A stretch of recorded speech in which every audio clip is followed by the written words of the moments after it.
પ્રભુ ઈસુ ખ્રિસ્તના નામમાં આપ સર્વને પ્રેમી સલામ. આજથી લેન્ટ સિઝન શરૂ થઈ છે. અગાઉ લેન્ટ વિશે આપણે જોયું હતું. આજથી આપણે 40 દિવસ સુધી 40 ડેઝ વિથ જીસસ આ ટાઇટલ હેઠળ પ્રભુનું વચન જોવાનો પ્રયત્ન કરીશું. તેમાંનું પહેલું વીક છે તૈયારી અને ઓળખ માટેનું. આજે પ્રથમ દિવસ અને આજનું ટાઇટલ છે અરણ્યમાં લઈ જવાયેલા ઈસુ.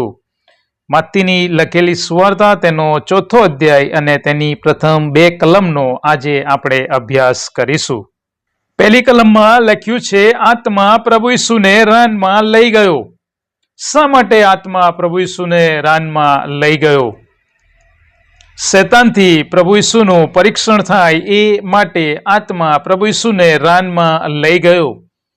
ગ્રીક બાઇબલમાં એકેબેલો શબ્દ વપરાયો છે, જેનો મતલબ થાય છે બહાર ધકેલવો અથવા મજબૂતીથી મોકલવો.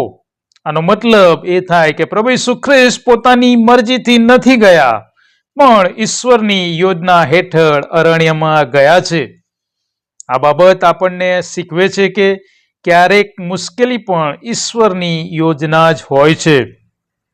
અહીં લખ્યું છે કે શૈતાનથી તેમનું પરીક્ષણ થાય માટે તેમને અરણ્યમાં મોકલવામાં આવ્યા. અહીં 2 પ્રશ્નોનો જવાબ મેળવવાનો પ્રયત્ન કરીએ. પહેલો પ્રશ્ન, ઈશ્વર શા માટે ઈચ્છે છે કે પ્રભુ ઈસુનું શૈતાનથી પરીક્ષણ થાય? બીજો પ્રશ્ન, અરણ્ય શા માટે? તે શું દર્શાવે છે? ગ્રીક બાઇબલ પ્રમાણે પરીક્ષાનો સાચો અર્થ એ 2 રીતે થાય છે. એક, પરીક્ષણ એટલે કે ટેસ્ટ, શુદ્ધ કરવા માટે, અને 2, પ્રલોભન, ટેમ્પ્ટ એટલે પતનને માટે. યાકૂબ 1 અને 13 પ્રમાણે દુષ્ટોની પરીક્ષા થતી નથી, કેમ કે તેઓ તો ઓળખાયેલા જ છે. અને ત્યાં લખ્યું છે દુષ્ટતાથી ઈશ્વરનું પરીક્ષણ થતું નથી. મતલબ ઈશ્વર પાપ તરફ દોરતા નથી, પણ ઈશ્વર પરીક્ષણની પરિસ્થિતિમાં પ્રવેશવાની મંજૂરી આપે છે, ખાસ કરીને ચારિત્ર્યના ઘડતરને માટે.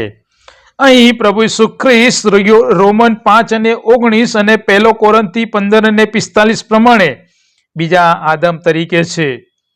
એક આદમ પરીક્ષિત થયો ઉત્પત્તિ 3 પ્રમાણે, અને તે પણ બગીચામાં પરીક્ષિત થયો, જ્યાં સુખ સુવિધાના તમામ વાનાઓ હતા, છતાં તે નિષ્ફળ થયો.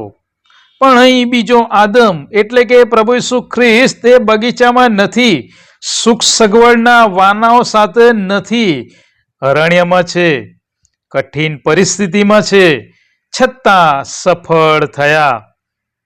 આદમ હાર્યો, પણ પ્રભુ ઈસુ ખ્રિસ્ત જીત્યા. ઈશ્વરે પ્રભુ ઈસુને પરીક્ષણમાં મૂક્યા, કેમ કે તેઓ ઈચ્છતા હતા કે પ્રભુ ઈસુ નવી માનવ જાતિના પ્રતિનિધિ તરીકે સફળ થાય.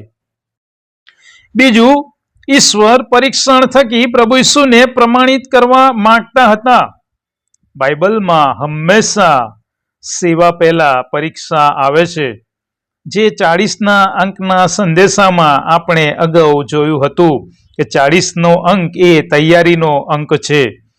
એટલે કે આ 40 દિવસ એ તૈયારીના દિવસો તરીકે છે.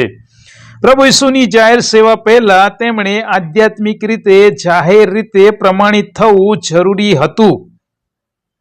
પ્રભુ ઈસુનું પરીક્ષણ આપણા હૃદયમાં તે પ્રગટ થાય તે માટે, તેમનું આજ્ઞાપાલન દેખાય તે માટે, અને વિશ્વાસ મજબૂત થાય માટે હતું. બીજા આદમ તરીકે જાહેર કરવા માટે હતું. સેવા પહેલાના પ્રમાણપત્ર માટે હતું. આજ્ઞા પાલનના રોલ મોડેલ તરીકે હતું. બીજો પ્રશ્ન, અરણ્ય શા માટે? તે શું દર્શાવે છે? આ પ્રભુ ઈસુ ખ્રિસ્તને અરણ્યમાં મોકલવામાં આવ્યા, આ કોઈ સજા નથી. અરણ્યનો મૂળ હિબ્રુ શબ્દ છે મિડમાર, જે દાબાર શબ્દ પરથી ઉતરી આવે છે. દાબારનો અર્થ થાય છે બોલવું, વચન આપવું અથવા તો સંદેશ આપવો, અને મીડનો અર્થ થાય છે સ્થાન અથવા તો જગ્યા. આખા શબ્દનો અર્થ થાય છે વચનનું સ્થાન. અથવા તો એ જગ્યા જ્યાં ઈશ્વર બોલે છે. અરણ્ય મતલબ રણ, નિર્જન અથવા તો માનવ વસાહત વગરની જગ્યા. પણ તેનો આધ્યાત્મિક અર્થ ઈશ્વર બોલે છે. માણસ માટે પરીક્ષાનો સમય છે, તૈયારીનો સમય છે, એકાગ્રતાનો સમય છે, ઈશ્વરને સાંભળવાનો સમય છે. ઇસ્રાયેલી પ્રજા 40 વર્ષ અરણ્યમાં ભટકી, તે તેમની તૈયારીનો સમય હતો. મૂસા 40 દિવસ સિનાઈ પર્વત પર રહ્યો, તે તેનો ઈશ્વરને સાંભળવાનો સમય હતો.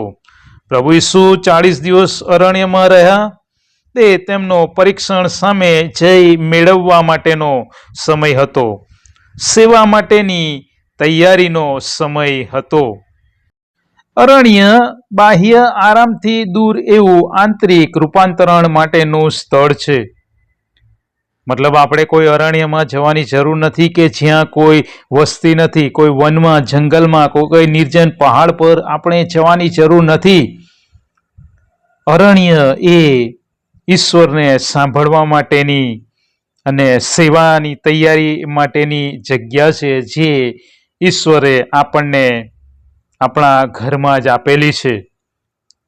માતી 6:6 લખ્યું છે તે પ્રમાણે, પણ જ્યારે તું પ્રાર્થના કરે ત્યારે તારી ઓરડીમાં પેસ ને તારું બારણું બંધ કરીને ગુપ્તમાંના તારા પિતાની પ્રાર્થના કર, અને ગુપ્તમાં જોનાર તારા પિતા તને બદલો આપશે. આજે આપણે ઈશ્વરમાં ધ્યાન ધરવું એ જ આપણા માટે અરણ્ય છે.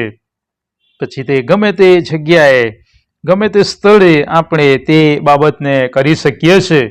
ઈશ્વરને ધ્યાનથી સાંભળવા, સેવા માટે આપણી જાતને તૈયાર કરવી, એ જ આજના સંદેશાનો મુખ્ય હેતુ છે. પ્રભુ આ બાબતો સમજવા આપણ સર્વને સહાય કરો. આમેન.